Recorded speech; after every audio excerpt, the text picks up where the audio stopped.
As the war between the factions raged on, Drustvar became a battleground once more. During the faction assaults, the Order of Embers stood steadfast alongside the Purified, battling against the Horde to protect the region and its people from both external threats and the lingering darkness of the Drust. However, even after the fall of the Heartsbane Coven, the threat of dark magic in Drustvar did not fade. By the time of the war against the Jailer, remnants of the Covenant still lurked in the shadows, guarding Gol'Balar under the command of Gorak Tul. There, they protected the Flame of Oblivion, a powerful artifact infused with a portion of Gorak Tul's essence, ensuring his influence persisted. The struggle against these lingering threats continued well beyond the major conflicts of Azeroth. During the rise of the Dragon Isles, Marshal Joan Cleardawn was seen at the T&W trading post in Stormwind, acquiring new weaponry to aid Drustvar's garrison in their ongoing battle against the witches. The need for arms was a grim reminder that the Drust's curse had not yet been fully extinguished. Yet time weaves its own fate. 42 years after the Dark Portal opened, following the destruction of Dalaran on the Isle of Dorne, Talia Fordragon proclaimed that no otherworldly witches remained in Kul Tiras. Whether its declaration marked the true end of the Drust's influence or merely a lull in their inevitable return remains uncertain. Nestled along the rugged western coast of Drustvar lies Anyport, a bustling smuggler's cove often referred to simply as the Cove. A haven for merchants, outlaws, and those who prefer to operate beyond the watchful eyes of the Kul Tiran authorities. Anyport thrives on illicit trade and shifting allegiances. When Alliance adventurers first arrive, they find the town under the iron grip of Richard Tornsail, a ruthless captain of the Irontide Raiders. However, opportunity lurks in the shadows. The ambitious goblin entrepreneur, Ceci Loosecannon, sees potential in reclaiming the Cove for honest, if still somewhat questionable, commerce. She enlists adventurers to help drive out the pirates and restore the town to its former business-friendly status. For Horde adventurers, Anyport is already open for trade, serving as a key stop along the Horde war campaign. Here, merchants and smugglers alike cater to those who seek rare goods and illicit wares, no questions asked. Within the town, the Low Tide Tavern offers a gathering place for weary travelers, tucked beneath the wreckage of a broken night elf ship. For those seeking stronger drinks and looser lips, the infamous Drunk Tank floats just north of Anyport, its rickety platform promising both revelry and potential peril. Armstand, a resilient bastion in the heart of Drustvar, bears the name of Waycrest, the first lord of the region. Steeped in history and defiance, the town now serves as a stronghold of the Order of Embers, a force dedicated to combating the lingering darkness of the Drust. In the wake of Corlain's fall, many refugees sought shelter within its fortified walls. But even here, danger lurked. The Heartsbane Coven, ever insidious, managed to infiltrate Armstand under the leadership of the cunning Sister Littlefield, weaving their dark influence from within. As the war gripped Drustvar, Armstand became a critical point of defense. During the faction assaults, a contingent of devoted Alliance warriors, humans, Draenei, dwarves, and Lightforged Draenei, rallied under the banner of the Purified. Empowered by the light, they stood unwavering against the Horde, ensuring that the town remained a beacon of resistance amidst the encroaching darkness. In the aftermath of Thomas Zeling's transformation into Forsaken, his wife Julia Zeling sought refuge in Armstand alongside their children, Hannah and Matthew. When Thomas questioned Rexxar about how they could afford such sanctuary, the Beastmaster revealed that Lillian Voss had personally ensured their well-being, providing for them in their time of need. Now I wanted to go into more detail about Thomas Zeling, as he isn't a character I knew anything about. By the time of the Fourth War, Thomas Zeling was a devoted Tide Sage, a husband to Julia, and a father to 2 children, Hannah and Matthew. However, his life was overshadowed by a terminal illness, and rather than let his family witness his slow decline, he chose to leave them behind. In his solitude, he was approached by Rexxar and Lillian Voss, who sought his knowledge. In return, Zeling questioned Voss about undeath, specifically whether resurrection as a Forsaken would rid him of his affliction. Desperate for a cure, he turned to forbidden void magic, attempting to heal himself with the Book of Forbidden Magics. However, his efforts were thwarted when the tome was confiscated by Commander Augustine. Still seeking answers, he delved deeper, questioning whether undeath would strip away the disease. Citing the case of Captain Amalia Stone and wondering whether she had lost her mind upon being raised. When the Horde sought his assistance in recovering the body of Marshal Valentine, Zeling saw his opportunity. He struck a deal. In exchange for his resurrection, he would serve the Forsaken, provided his family was protected. Lillian Voss agreed, and upon his death, the Valkyr Kira raised him into undeath. Overcome with joy, he rushed to reunite with his wife and children, believing they would welcome his return. Instead, they recoiled in horror, unable to recognize him. His children screamed in terror, and in his anguish, he lashed out, further frightening them. As his family fled, Zeling was left behind to fully embrace his new existence among the Forsaken, ensuring Voss would keep her word in safeguarding them. Despite his transformation and his past experiments with void magic, Zeling remained firm in his beliefs.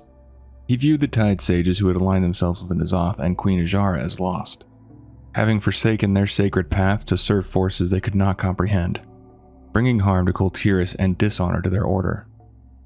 In service to the Horde, Zeling proved invaluable. He led them to the wreck of the Kul Tiran Third Fleet, where they recovered the bodies of Marshal M. Valentine and Derek Proudmoore. Later, when the Alliance infiltrated the Banshee's Whale, he used Tide Sage abilities to summon water barriers, shielding Tattersail and the crew. His mastery of water magic extended beyond defense. He later aided the Horde in retrieving the Abyssal Scepter. Zeling continued to fight for his new faction, joining Rexxar in an assault on the Norrington estate to claim Azeroth after the Alliance had defeated the treacherous Ashvane Company. Following the battle, he inquired about his family's well-being. Rexxar informed him that Julia had bought a home in Armstand and that his children were well cared for. Grateful, Zeling expressed his appreciation to both Rexxar and Lillian Voss. Yet Rexxar cautioned him. Kul Tiras was no longer a place he could call home, and he had to be careful. As time passed, Zeling found himself at odds with Sylvanas Windrunner's cruelty.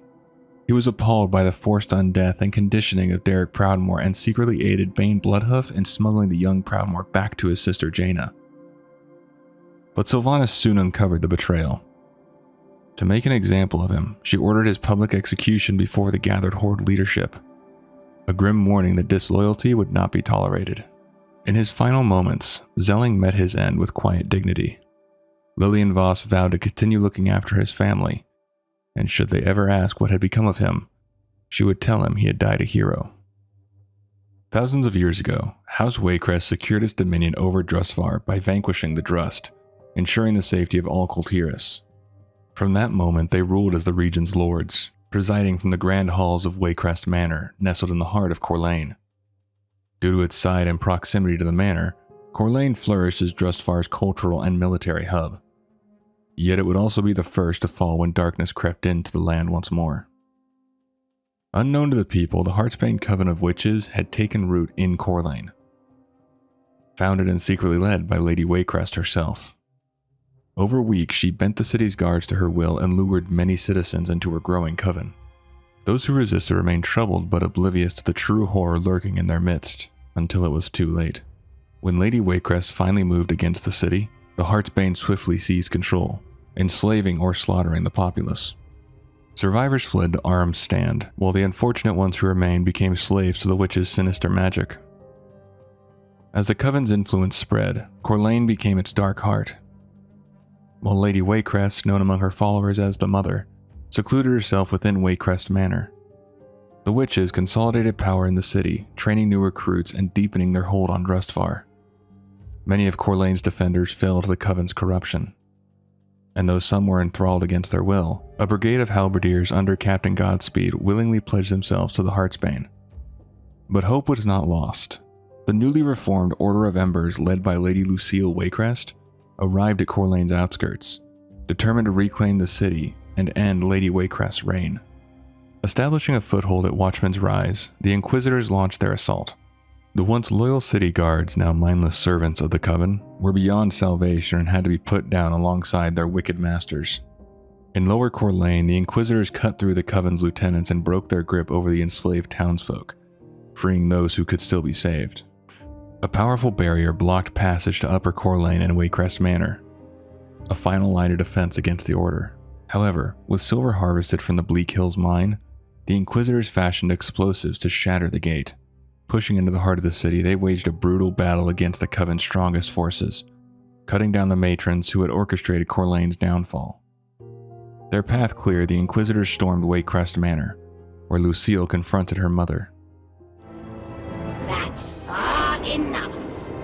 Mother? Is that you? I'm so glad you could join us, my dear. Your father has missed you so. What? What have you done to him? Be appreciative, girl. Not only is your father alive and well, but he will soon be Lord of all Kul Tiras. Come join us, child. Keep away from her, you heartless witch! Why, Marshal, that's no way to talk to a lady. I shall teach you some manners.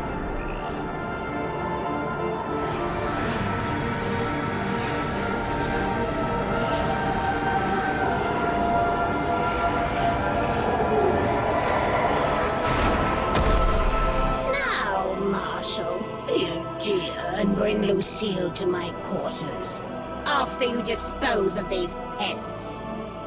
Come, Arthur! As you wish, Mother.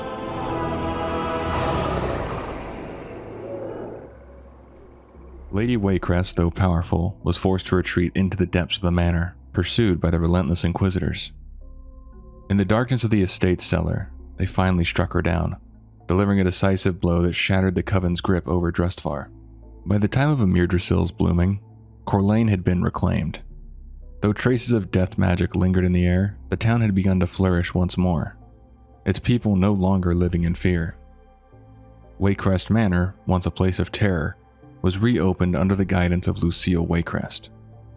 Rather than restoring the estate to its former grandeur, Lucille prioritized its purification, ensuring that all remnants of the Heartsbane's dark legacy were destroyed.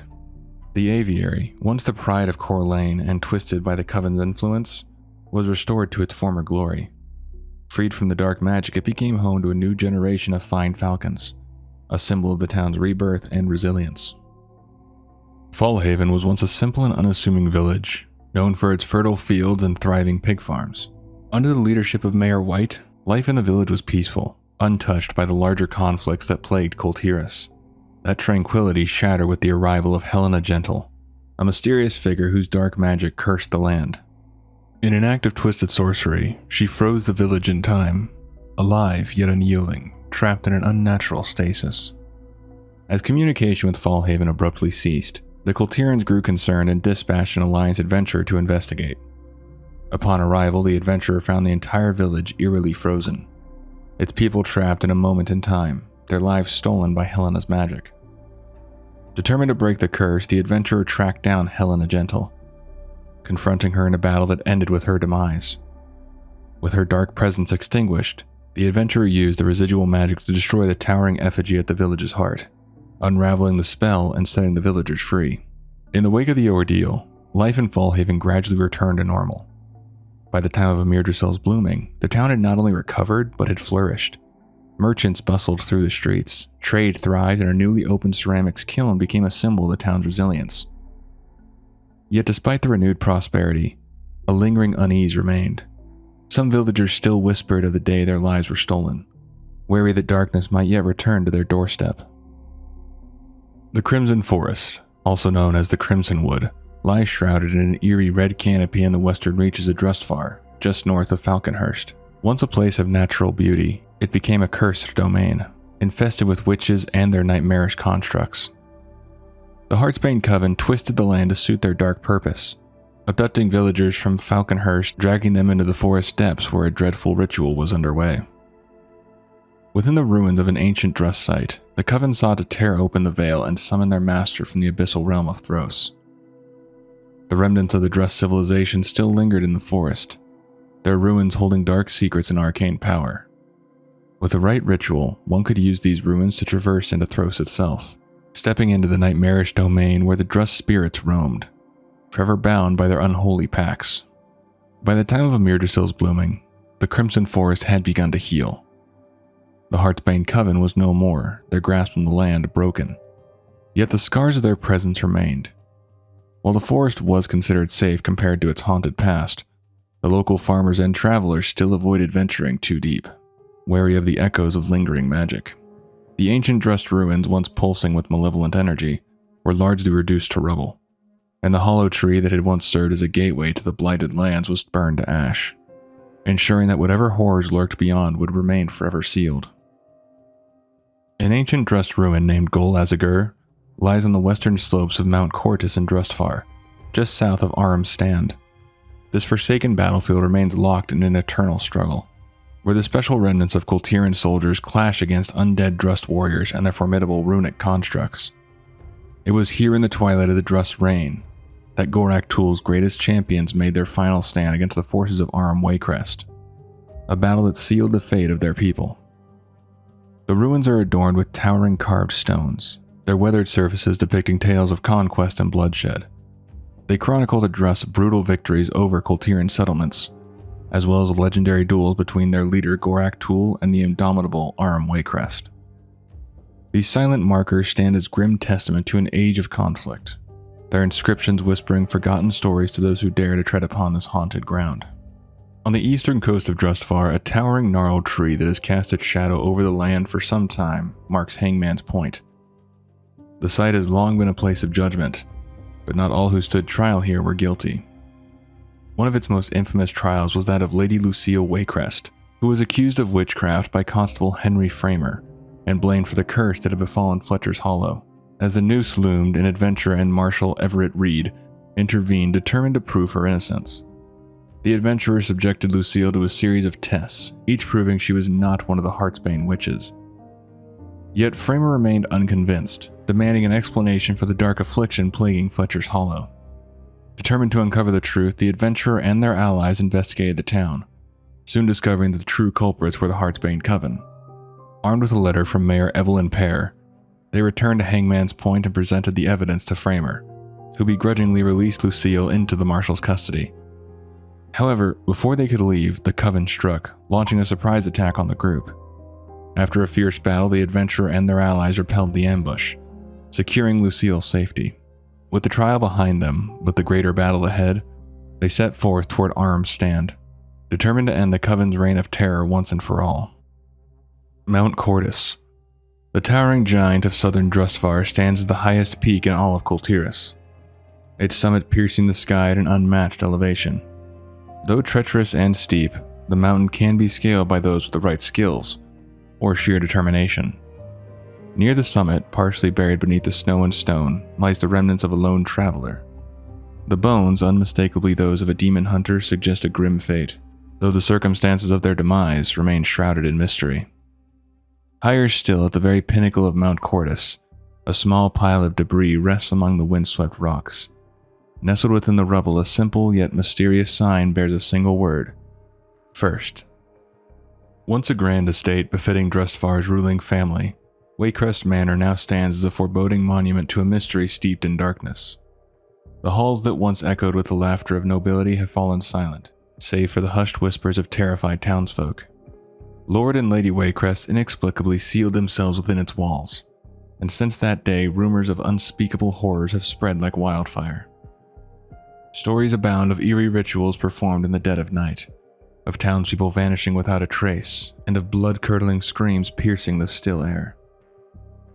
Shadows dance unnaturally within its windows, and an unsettling presence lingers on the estate grounds, sending shivers down the spines of those who dare to pass by. Though speculation runs wild, one thing is certain. An ancient and malevolent force had taken root within Waycrest Manor, twisting it into something unrecognizable, something of pure evil. After making your way through the grand foyer, you come across the first to pledge themselves to the Heartsbane Coven. These siblings have each honed a unique and formidable mastery of dark magic. Bound by their thirst for greater power, they now turn their sights toward harnessing the energy of their focusing iris, a relic that could elevate their sorcery to terrifying new heights.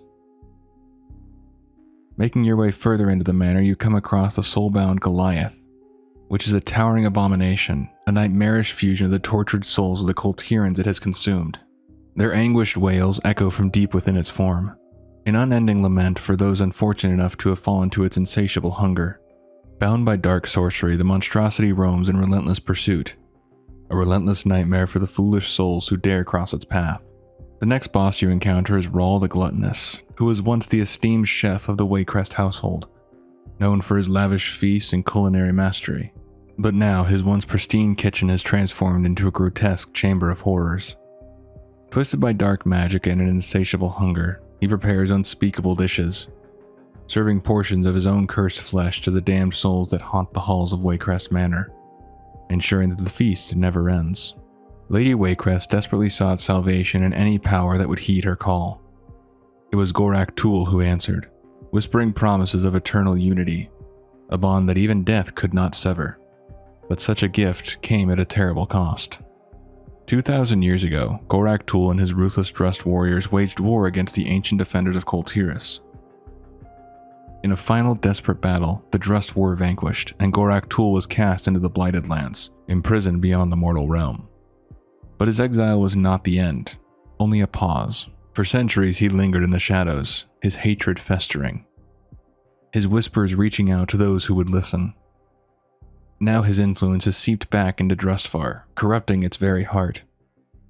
With the ruling seat compromised and his devoted followers working tirelessly to break his chains, Gorak Tul stands on the precipice of resurrection, ready to unleash his wrath upon the land once more.